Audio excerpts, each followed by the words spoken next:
పిలకలు 2 జడలు పూల జడ 4 పాయల జడ 3 పాయల జడ అల్లిపాయల జడ పోనీటేలు ఫ్రెంచ్ ఫ్లాట్ కొప్పులు లూజేర్ అని బన్ అని సకట్ పాపట సొట్ట పాపట అని అనుకుంటా ఎంతో ఇష్టంతో కాలేజ్కి స్కూల్కి పోగా జుట్టు పెంచుకొని ఇట్లా తీర్లు వేసుకుంటారు. గసంటి మా సక్కదనాల జడను ఎట్లా కత్తిరియాలనిపించింది టీచర్ అమ్మ అని అంటూ రోగి వీడియో చూసిన వాళ్ళు మీరు సుతా చూడుర్రీ. బల్లె విద్యార్థులు ఏదైనా తప్పు చేస్తే క్రమశిక్షణ తప్పితే సమయం వృధా చేస్తే ఇక అక్కడ సార్లు టీచర్లు పనిష్మెంట్ ఇస్తారు. గా పనిష్మెంట్ ఏమేమి ఉంటాయి? వల్ల కట్టెతోటి కొట్టుడో గోడ కుర్చీ వేపించుడో బింగిల్ తీపిచ్చుడో ఉంటాయి. గిసోంటి ఇన్నము చూసినాం కానీ గీ టీచర్ అమ్మ పనిష్మెంట్ ఏందో కానీ గమ్మతే ఉంది పోన్రి. ఇగో ఈ మేడంకు ఎందుకని ఈ ఆలోచన వచ్చిందో ఏమో కానీ పిల్లలు సమయానికి రాకపోయేటాళ్లకు వాళ్ళకి పనిష్మెంట్ ఎట్లేసిందో చూడుండ్రి. అరే అవమానకరమైన శిక్ష వేసి అనవసరంగా అందరి ముంగడ ఇప్పుడు గిట్ట నిలబడాల్సి వచ్చింది మేడము. ఈ మేడం ఏమో చెప్తుంది ఇందాం రండి ఒక పారి. మిమ్మల్ని ఎప్పుడైనా నేను కొట్టేనా? లేదు మేడం, అది కూడా మీ పేరెంట్స్ రాశారంట. నేనే కొట్టానంట, మిమ్మల్ని ఎండలో నిల్చోబెట్టాను 2 గంటలు. మీ స్టేట్మెంట్ మాత్రం ఇవ్వండి, నాకు హెల్ప్ అవుతుంది. ఓకేనా? నేను ఓన్లీ జుట్టు కత్తిరించడం అయితే నేను చేశాను, కానీ నేనే కొట్టానంట, నేనే ఎండలో నిల్చోబెట్టానంట, మిమ్మల్ని జాతి పరంగా నేనంట మాట్లాడానంట. ఎప్పుడైనా అసలు ఆ భేదం చూపించాను నేను. అయితే ముచ్చటేందంటే అల్లూరు జిల్లా పాడేరు నియోజకవర్గం జీమడుగుల కేజీబీవీ ప్రత్యేక అధికారి మీద ఇక కఠిన చర్యలు తీసుకోవాలని ఈ అన్నలు అయితే వచ్చిరట.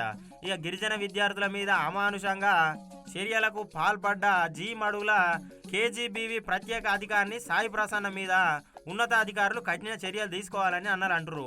స్టూడెంట్ నాయకులు మాట్లాడుకుంటా క్రమశిక్షణ పేరు మీద గిరిజన విద్యార్థుల జుట్టును ప్రత్యేక అధికారి కత్తిరించి విద్యార్థుల మనోభావాలను దెబ్బతీసిరని ఆగ్రహం అయితే వ్యక్తం చేస్తున్నారు. ఈ కేజీబీవీ ఎస్ఓ మేడం గారు జుట్టును కత్తిరించారని, అలాగే 2 గంటల సేపు స్టూడెంట్స్కి ఎండలో నిల్చోబెట్టేశారని కూడా కంప్లైంట్స్ వచ్చింది. ఆరోగ్యం బాగోలేదు అని విద్యార్థులు ఎంత మొత్తుకున్నా కూడా ఎస్ఓ మేడం గారు వినకుండా క్రూరంగా వ్యవహరించారనేసి స్టూడెంట్స్ చెప్పడం జరిగింది. కాబట్టి ఎస్ఓ మేడంపై ఉన్నతాధికారులు స్పందించి వెంటనే ఉద్యోగం నుంచి తొలగించాలని తల్లిదండ్రులు కూడా ఏఐఎస్ఎఫ్గా మేము డిమాండ్ చేస్తున్నాం. ఇగో అదే అంశం మీద కేజీబీవీ ప్రత్యేక అధికారిని అడిగితే పొంతలనేని సమాధానాలు అయితే చెప్తుందిలా. గట్ల చెప్తున్నందుకే పాఠశాల ఆవరణంలో యువజన విద్యార్థి నాయకులు విద్యార్థుల తల్లిదండ్రులు పంపించకుండా ఆయన జరసేపు అయితే స్థానిక సిబ్బంది వీళ్ళు అత్యుత్సాహం చూపించే వరకు అసహనం వ్యక్తం చేసిర్రు.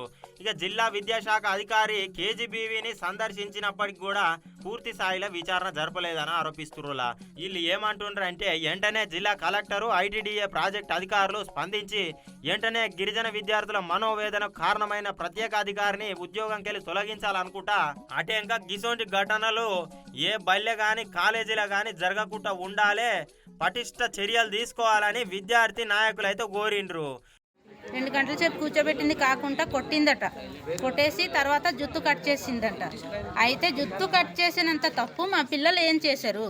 ఒకవేళ నా పిల్లలు తప్పే చేసి ఉంటే పేరెంట్స్కి అది ఫోన్ చేసి ఇలా చేస్తున్నారు మీ పిల్లలు అలా చేస్తున్నారని చెప్పి ఉంటే మేము ఏదో ఒకటి చెప్పేవాళ్ళం కదా, సరిపెట్టే వాళ్ళం కదా. జుట్టు కట్ చేయడం అంటే నాకు అస్సలు నచ్చలేదు. ఆ మేడం గారు అయితే ఇక్కడ ఉండడానికి వీల్లేదు, నాకైతే అస్సలు నచ్చలేదు. ఈ రోజు జుట్టే కట్ చేసింది, రేపు ఏం చేస్తుందో తెలియట్లేదు.